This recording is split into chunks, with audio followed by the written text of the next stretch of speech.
Shut up and sit down. Hey guys, it's Andy from Big Mac's Workshop Painting Studio, and it's White Dwarf time, and this is April's White Dwarf with, I think it's a Bone Wraith faction on the front cover. AOS faction, sort of, dry, golem undead kind of geezers. Really interesting style of artwork though. I do like them models. So what have we got going on this month? So as you all know, there's a whole lot of nothing happening Warhammer World or pretty much anywhere else. So let's get straight into this one. So we're starting off with a bit of a thing in here about creating your own successor chapters and how to go about doing it, etc. How to go about making your own army, and plus obviously with the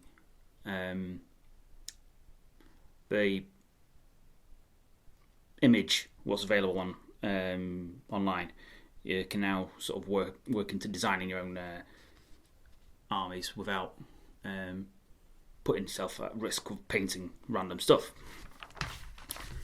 So we've got the Tome Celestial, Tale of Four Warbands, the Creation of Ghazghkull, a Realm of Chaos bit, which I'm definitely interested in, and a battle rep of Middle Earth. So let's get on. So contact from the fans, and we've got some very interesting kind of the Fundrix Profiteers, which I'm guessing is the Beastgrave kit. Maybe they're a battle team. They're kind of cool, very glowy. Good work on the glozer. A White Dwarf in the middle of a field in Denmark. Some nice, a bit of a paint splatter on how to get the greeny, grey floor tiles. Some models of the month. So what we've got is the Stormcast Eternal Steel Hearts Champion set, which are beautiful. Really nice non-metallic silver, really nicely done there.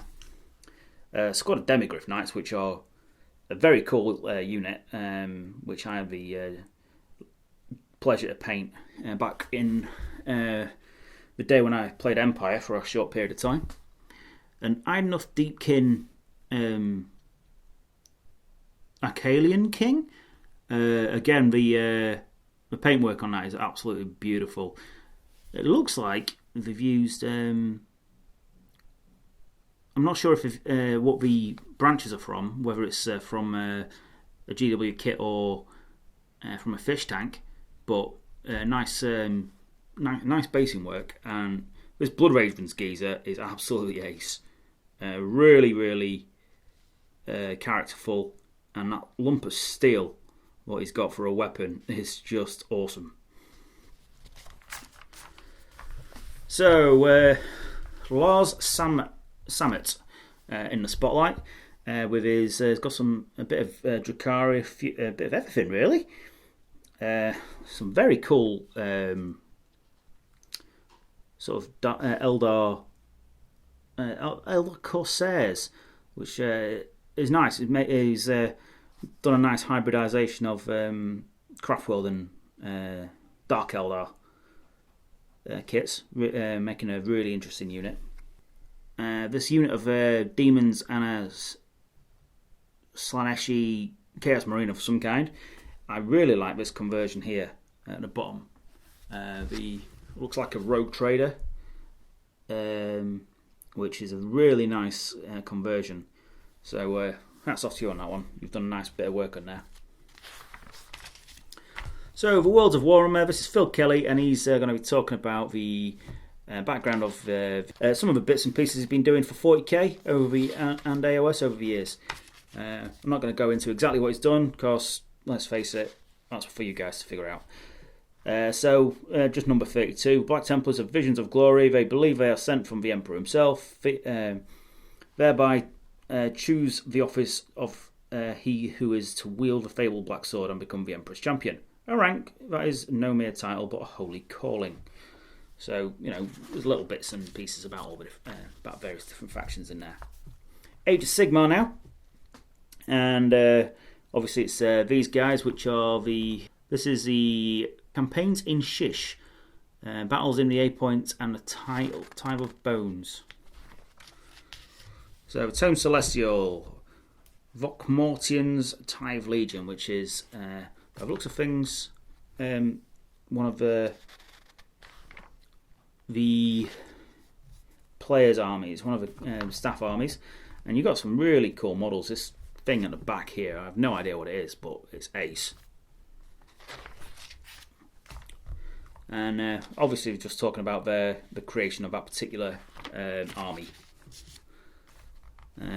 There's another better picture. It looks like something from War Machine, giant sort of steamjack or something.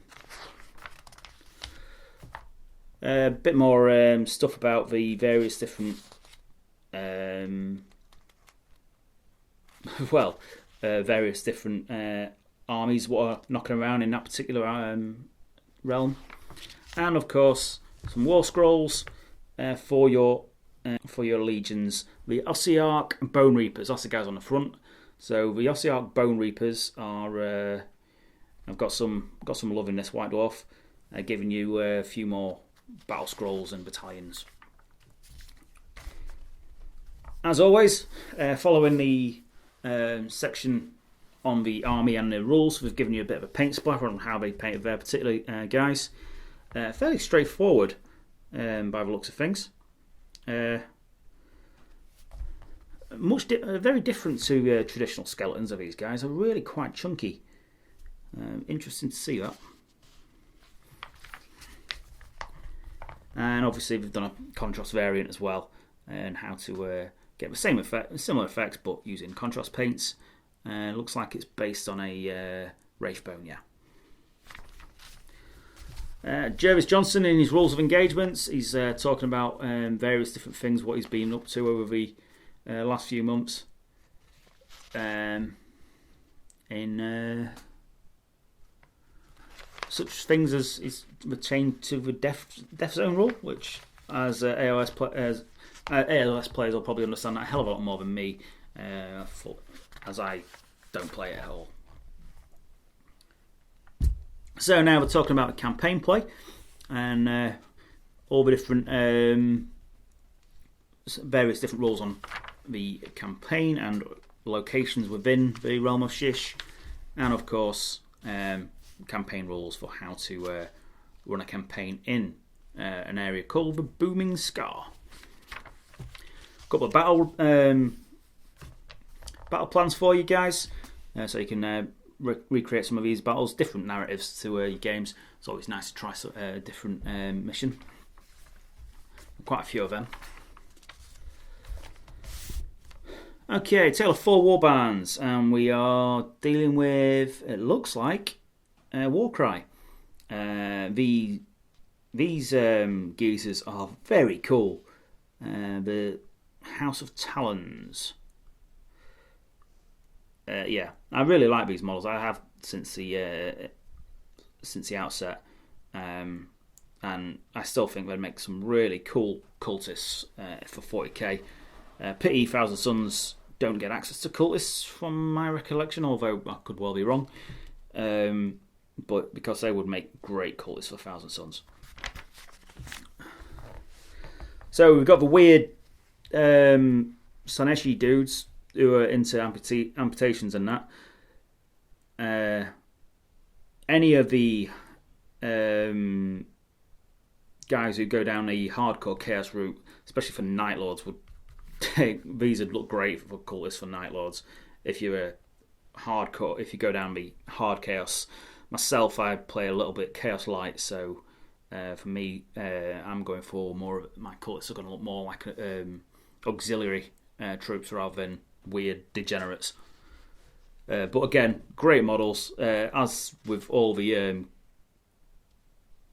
warbands from Warcry, the models are absolutely ace. And of course, at the end, we've got the weird snake dudes, which are also pretty cool. And it's just a tale of the four warbands getting on with with their games, as always. So 40k. Obviously, at the minute, Ragnar and Ghazi are the big players in the storyline, and they're going to be talking about all the different stuff what's going off within the 41st millennium. So Echoes of the Warp is talking about various armies, what guys have been taken to various tournaments. I'm guessing this was the one what was beginning of the year, maybe the end of last year.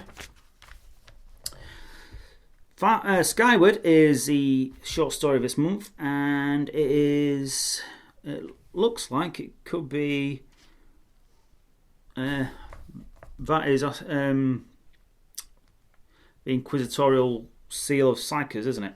I believe. So yeah, some kind of psychic based one. So I'll be having a read of that later. Talking about the Indomitus Crusade as well, which obviously is led by Gilliman, and is doomed to failure because he sucks and Chaos wins, as it should be. Obviously, nice bit of backstory about the Indomitus Crusade. Nice, an awesome looking propaganda photo there for the Imperial Guard, which I may well have to put up on our wall if there's nothing interesting on the other side. Deathwatch fans, this is what you'd be waiting for. So obviously, Deathwatch have got a little bit of love in Psychic Awakening. They're getting all their updated stuff in a White Dwarf rather than a book, which makes life a lot cheaper for you guys, I suppose. And obviously the full, faction in all the new rules what all Space Marines get, both loyal or traitor. Combat Doctrines, let's see. Yes, you get the Combat Doctrines, which is going to make them even less pleasant to play against than they already are. Great. Intercessor Sergeants get changed rules to their Codex entry. So an Intercessor Sergeant can be equipped with one of the following instead of a bolt rifle. Instead of a bolt rifle, auto rifle, or stalker bolt rifle, you can have a chainsword, hand flamer, power fist, power sword. A model can only be equipped with one chainsword. If the sergeant is not equipped with one chainsword, it can additionally be equipped with one of the following: one chainsword, one power fist, one power sword, or one thunder hammer. So you can have a chainsword alongside his bolt rifle, or he can have a hand flamer, should he choose, which is kind of cool. So, new stratagems. Duty Eternal, Bolt Storm, Rapid Fire, Target Sighted. I believe these are all ones what the standard Loyalist Marines get, which is pretty cool. Well, they're getting up to date with all the other factions. Let's see. Hunter Slayer Missile, Veteran Fury, Deathwatch Terminator Squad.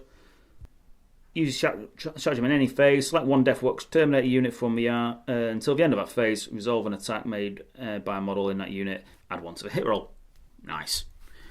New litanies of battle for the chaplains. So chaplains have got improved rules now.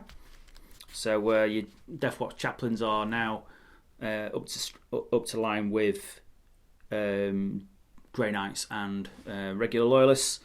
Let's have a look. Recitation of Focus. If this litany is inspiring, select one friendly unit within 6 when resolve an attack made with a ranged weapon, +1 to hit. So it looks like they're getting largely the same litanies and stratagems as loyalists, rather than their own specific subset.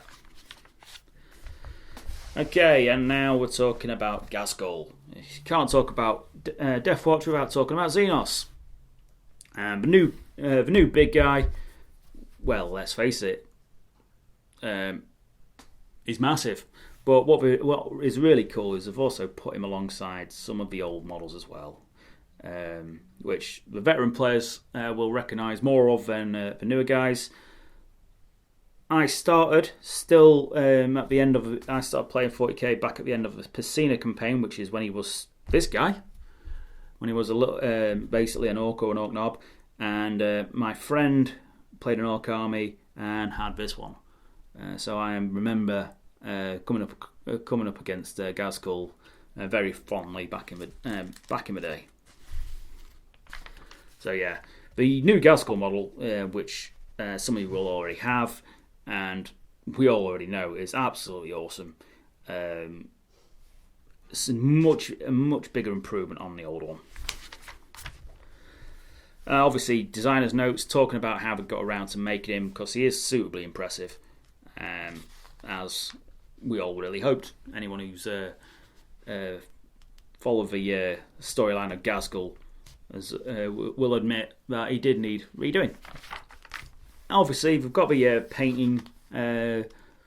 paint scheme involved in there as well, so you can recreate his paint job. So, founding a chapter. This is how to go about creating your own chapter and giving you a rough idea of how these things are done, including the paint scheme page. Very handy. Also, these give you the idea, optional markings for squad sergeants and squad leaders. So, Golden Demon. This is USA Golden Demon 2020, apparently, which was, at the time of writing this article, Christmas 2019 is just around the corner. However, for a lot of you in the real world, it's now April, and Golden Demon 2020 is just taking place at Adepticon. No. Well, that didn't happen. Because, Adepticon didn't either. But what we have got is some very, very coolly painted models, including possibly my favourite model of them all, which is Conrad Kurz, which will probably not surprise anybody, that being the massive Night Lord fanboy that I am. But the paintwork on these models, let's face it, is a CSL winner anyway. So it's going to be outstanding. And this particular Stormcast Eternal guy, he's knocked it out of the park. I ain't going to lie. And what he has done, though, is also going around in talking about how he built it and how he's gone about painting it. So that's definitely going to be worth reading. For anyone who enjoys painting or who wants to learn a bit more, definitely worth having a look at. So yeah, that continues on, gets back right to the end, and then another one of his creations is Perturabo, who is a very, very awesome figure. Really interesting model. So this is for all you Demons of Chaos fans, 40k or fantasy. They're talking about the Realm of Khorne, which is, well, he's my favourite of the Chaos Gods. Mainly because of this dude. Khan. What's not to like about him? So, obviously, backstory about the Realms of Khorne, and some painting schemes, and whatever that is. Oh, it's a war shrine. That's right. I haven't seen one of them in such a long time. So, I've got some nice paint scheme ideas for how to get through your Chaos army. I do like the black and red. That's very cool. And this thing, which is a converted Eidolon of Mathlan, which has been converted into Demon Prince, and that is just awesome. I really like that. Moving further on, we've got some obvious some 40k models and Necromunda. The Brazen Beast Terminator looks great. I do like the Red Butcher style paint job, and that's something. What I'll be doing, something loosely based on that idea for my World Eater Terminators, because I've got some Cataphractes waiting to be painted up. Obviously, got even more, some random converted Chaos Lords, and a very cool jazzed up herald on a beat on a skull on a juggernaut with a jazzed up sword. Guessing that was converted out of Gilliman's sword. I'm not totally certain. Basing ideas for, well, pretty much everybody really. Everyone can get ideas from any kind of basing tutorials. And painting various different blood effects and your cultists and your berserker types. So nice few ideas for paint splatters. And also talking about the weird blood crying thing from Age of Sigmar. I don't even know what it's called, but it looks cool, so there is that. Rohan shall burn. So this is a battle report between Rob Alderman and Jay Clare. This is Rohan versus Isengard by the looks of things. Yep, Rohan and Isengard. So classic enemies there. It's 1,000 points of Isengard versus 800 points of Rohan, which is nice. A nice way of doing things. It's always interesting to see how the games go when they're slightly out of balance. Going to completely skip the battle report to Beastgrave. So obviously Beastgrave's all constantly getting updated and changed, and now we're talking about improving your decks and the balances and things, and how to go about balancing these things. Another short story based in Age of Sigmar with the Beastgrave stuff.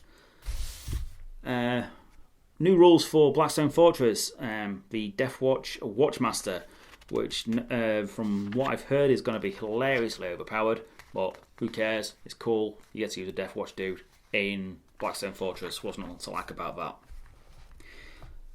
Obviously you've got the new stat cards for it. Necromunda is resurrection packages. So new rules for Necromunda, getting people back to life, I suppose. Plus various different weird things. Yeah, it's all about getting people back to life in various different ways, including demonic possession. So, continuing the story of Faith and Fire, which is an ongoing story, what's been going out for the last few months. Fairly long, as it happens to be. And finally, inside the studio, let's see what the staff have been doing over the last month or two. However, obviously, most of these photos have been taken before April, as we are the same as everywhere else, shut. So there we go. That's your White Dwarf for this month. Obviously, benefits the most Deathwatch players. Obviously, they're going to love this one because it gets all their toys updated. 40k and fantasy get plenty of stuff. There's plenty of stuff to read in this one, and the painters out there will get some interesting ideas and tips from the Golden Demon showcase. So that's interesting to have a look at. As always, thank you for watching this and checking us out on YouTube. Huge thank yous to anybody who watches us, and please remember, like and subscribe. It really does help us out. Also share with your friends.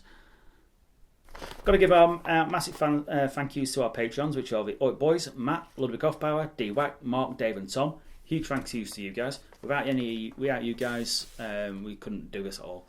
Definitely couldn't do the White Dwarf subscription thing. So huge thanks to you. Also thank you to our other patrons. If you're interested in joining Patreon, check us out in the link below. Just as little as $1 a month really does help us out. It just keeps us getting fresh content in, even if it's just White Dwarfs, and helps keep the lights on. So it's all really beneficial to us. Also, if you're interested in helping us out in another way, check out the Outpost. It's a UK Sheffield-based local gaming store. You stand at 15 to 20% off, and if you use the link in the description, we also get 5% store credit at no cost to you guys. So that also helps us out massively as well. So anyway, guys, thank you for watching, and we shall catch you in the next one. Stay safe, people. Ta-ra.